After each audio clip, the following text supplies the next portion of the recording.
Hello, it's Jane with Scraptastic Yarns Podcast.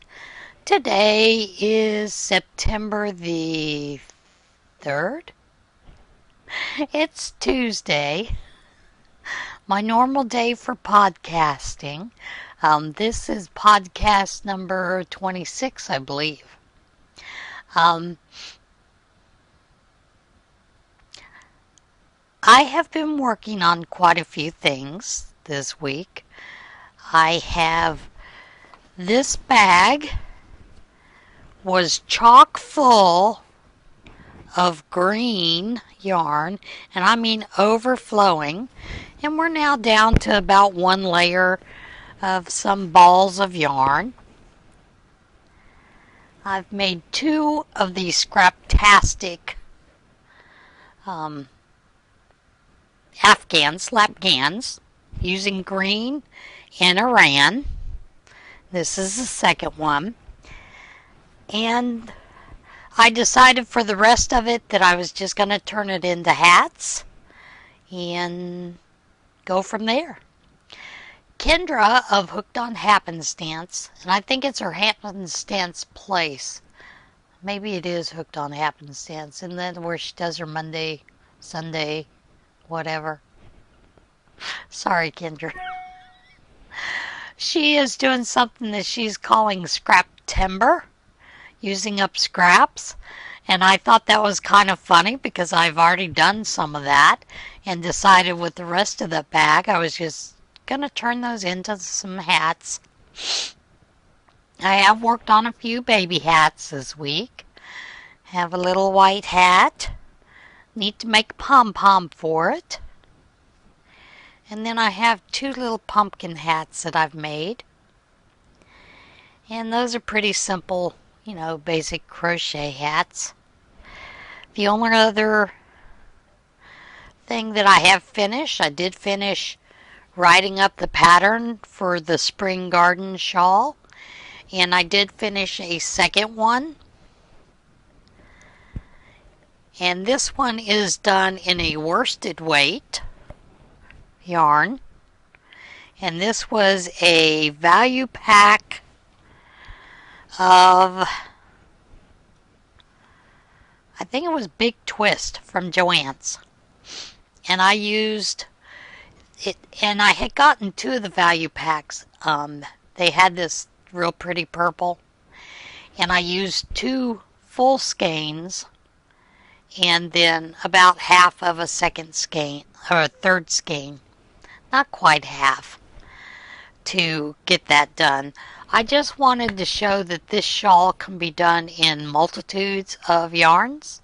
It's a very versatile pattern, and it is now off to the tech editor.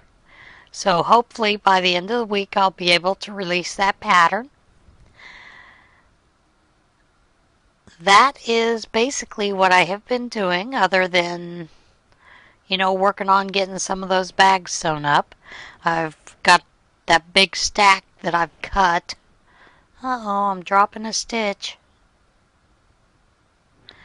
The only other thing that I have is I do have a hat on the needles for the No Hate bully campaign that Lion Brand is doing. And I'm using the remainder of that scuba that I had made the Summer Crossing shawl, which that'll be coming out later. I have to get that written up. And I'm just making a regular size beanie for about a teen or something. And that's the biggest thing that I've had going this week. It's been a short week. What can I say? We finished with the Vlogust, and that ended just a couple of days ago. So I kind of took a break from doing a few things just because. When I went to capture the pictures for these shawls, I live next door to a Catholic church, and they have a statue of Jesus out on the front. One of the shawls I have in mind for someone who is a friend that is battling breast cancer. So I laid that shawl at the feet of the statue, and I do a quick little prayer over it. But I like using that statue for pictures. And every time I'm out there, the priest catches me. The priest is kind of an old crotchety fella. He tends to run everybody off the property, and I can understand why. Behind the church, there was a house that the nuns used to own, and they lived in when they were working there at the church. They sold the house to a private family, and the kids, let's just say the parents don't really watch the kids. They allow the kids to do whatever they want. So the kids many times will play in the parking lot. When there's snow out there, they'll, build snow caves. The priest is afraid that the snow will collapse on them. So he runs them off of there because they've done damage. The university, they live across the street from the university. The university police have been over several times, told them to stay off the property because they skateboard over on the property. And the university doesn't like any of the skateboarders on there because they do a lot of damage. Which, it's nothing against skateboarders. It's just, they're trying to do all these tricks and things. And it does damage to the property when they do things like that. So they tend to run them off. Well, these kids, that's part of the thing. He comes out and runs them off. So I'm sure he's first thinking that it's, one of the kids and their parents out there. But it's kind of funny. Rel of the Dabbling Hook, she commented on my Instagram page that I should have had him pose for the picture with the shawl. I don't know that he would, Rel. He is very grumpy. The previous priest that was there would probably pose and have several people from the school across the way come and pose for the pictures. He was very personable. This guy is not as personable as the previous priest was, so I try to stay far away from him because he is such a grouch. And what's funny is this Jesus statue is a Pokemon stop. So there are a lot of people stopping there. It's kind of interesting. I wanted to share with you a couple of podcasts that I've been watching. Some new, smaller, not all of them are small channels. And one of those is Tammy at Stitch House Creations. And the other one is, and I watched her before. I go back and forth with her. I don't always watch all of hers, but she is a crocheting Whovian, but she also does a lot of knitting. But she is quite a character, and her name is Laura. Then there is Natalia of Simply WCR. I've really been enjoying her videos, as well as Christy of Teadoddles.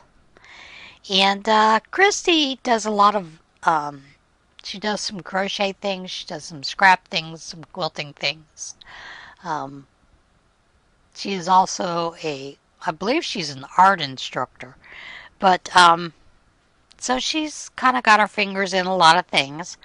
But she has, I always find her videos very entertaining. So I do watch them all the time.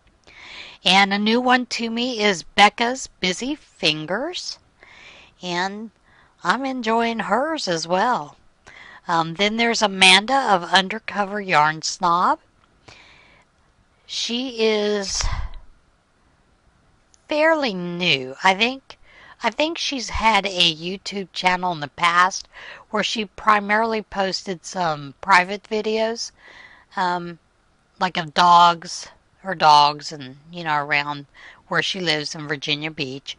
But now she has started a crochet podcast, and she has some very unique um, items. So it's always neat to watch her. Then there is, and I'm hoping that I'm saying this name correctly, it is Dionne. And she has a podcast called Feelin, Knotty. And I believe she has 2 up. She has some other videos up, but I believe there are only 2 podcasts currently. And she, like me, was on a yarn ban, in August. I failed. Oh well, what can I say? It happens. But she was trying to use up, in the first podcast, she had a box of yarns. I believe she had ordered from Lolly's Warehouse. She is in England. And she was trying to use up that tub. And she managed to get all of the things worked up with the exception of 3 skeins. Well, it was 2 skeins and 1 cake.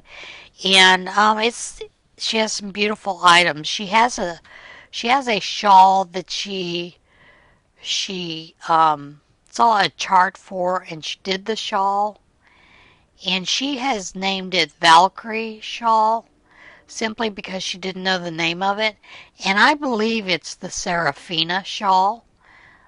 I'm not positive, but I believe it's the Serafina shawl.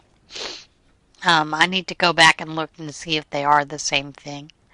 Then there's Hayley Mayley, and Hayley is a student going to school, and she kind of shows you different items. She has some cute little things. She's taken a page from Setta's, and she does a teaser, and the teasers are kind of cute, that she's doing. The first one, I thought I had guessed it, and I was close, but not close enough. I thought she was doing something, and like I said, I was close, but not completely correct. She likes to do a lot of the African, that African violet square that Petra has done, and she has done some of those. She's done some hippos, some turtles, and some other items, and she's got some beautiful work on her page as well. So, her YouTube channel. So give her a look-see. This latest video, she took us to several stores that carry yarn. And it's quite an interesting video because she goes through the entire store. Things that I like to do, but I never have enough time to, because many times my husband is with me. He's one of those, let's go in, get what we need, and get out. I kind of like, when I'm at Michael's, I like to look at all the Halloween stuff that's come out, all the Christmas things, kind of wander up and down the aisles. My husband's not that type of person. So, I don't always get there by myself. I try to do that when I go Thursdays for Scraps and Skeins, and that is the Reuse Repurpose store in State College, Pennsylvania. And I try to do that then, and also hit up Trader Joe's. We have a Trader Joe's in State College. That's the closest one to me. I do enjoy shopping there. I like getting some of the different variety of items that they have.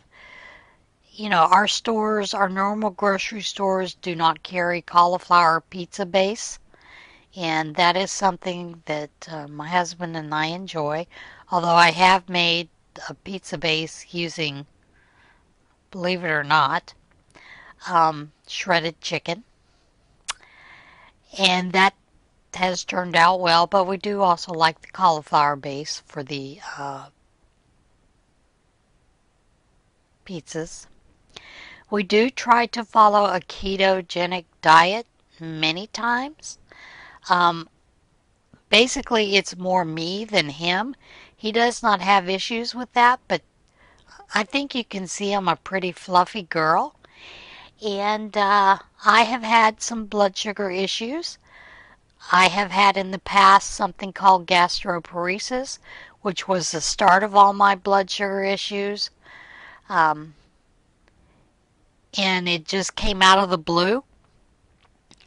I had at one time, I was losing a lot of weight with the gastroparesis, and I finally settled off.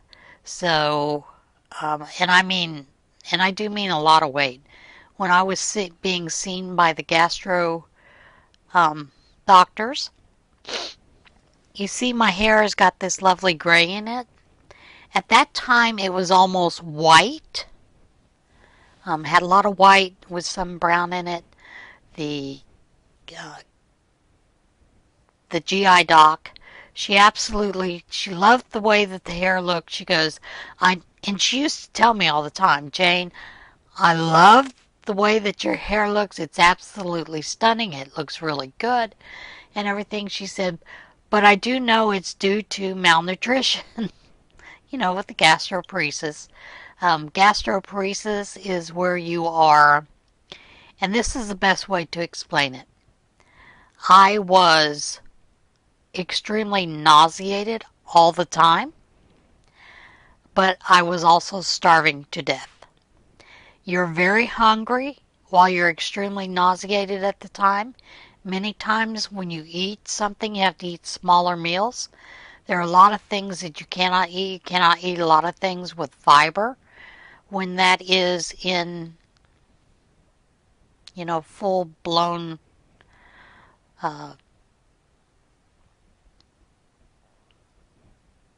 when it's at its worst. Because if you eat fiber, lots of times it'll cause, for a lack of a better word, it's called basars, which are small knots of food that get into your stomach and won't move up or down and can cause a lot of problems. With gastroparesis, when it is extremely severe, you can go into cardiac issues because while you are malnutrition, there are problems with electrolytes, and many times it has to do with your potassiums because a lot of high potassium foods are high fiber foods.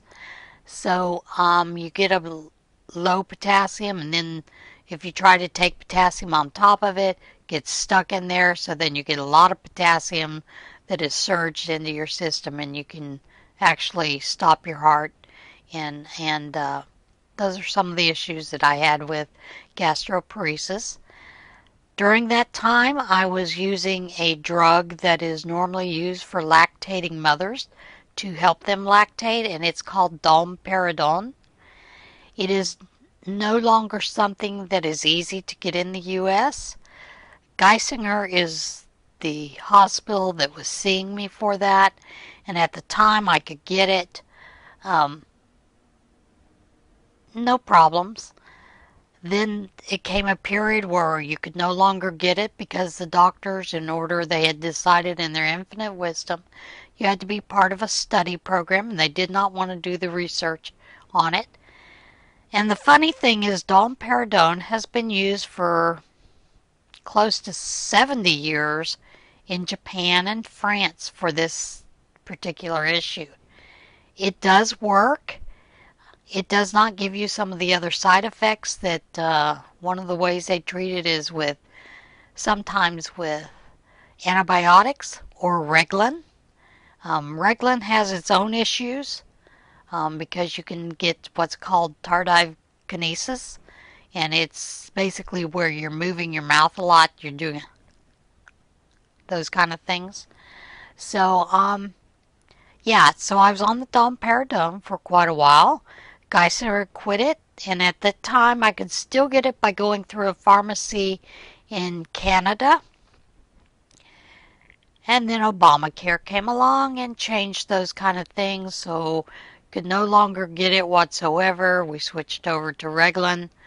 I was on that for about a year and a half, and then I went into remission. I have been in remission since then, which I'm very thankful of, because at the point where I was at my worst, they were talking about doing a small bowel transplant, because that's where a lot of those issues stem from. So, but getting back to the ketogenic diet, part of the reason I'm on that is because of blood sugar issues. My blood sugars run normal when I follow a keto diet. Anytime I add anything else out of that, my blood sugars go really out of whack. Then I can feel those issues starting back up with the gastroparesis. So that is what works for me. I do still eat bread, although I try to stay away from it because of those issues. And yeah, it's not a bad diet to follow. You know, it does things. One of the side effects is losing weight. That is nice and slow. When I had the gastroparesis, I lost 80 pounds in about 3 months, which is not good. So, I've been a higher weight. I'm now going back down on the scale, working at it. And, yeah, that's about it. Crazy things happen.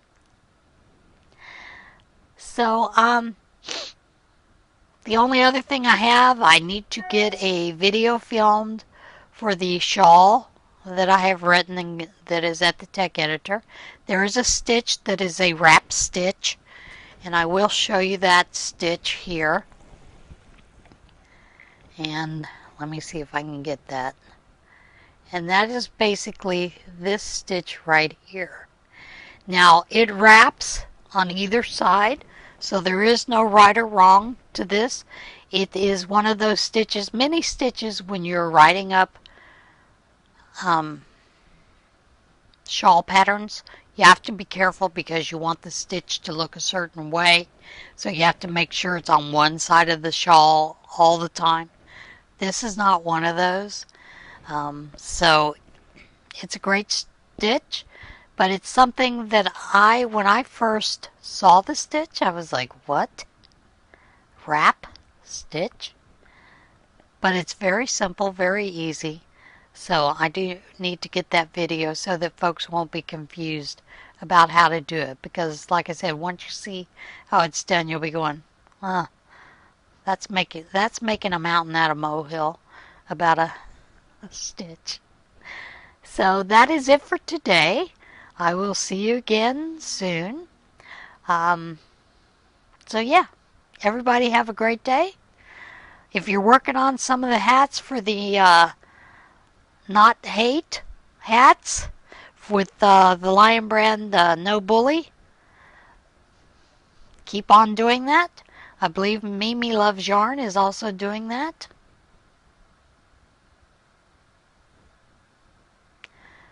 Other than that, remember to be kind. Everybody have a great week. I'll see you again soon. Bye.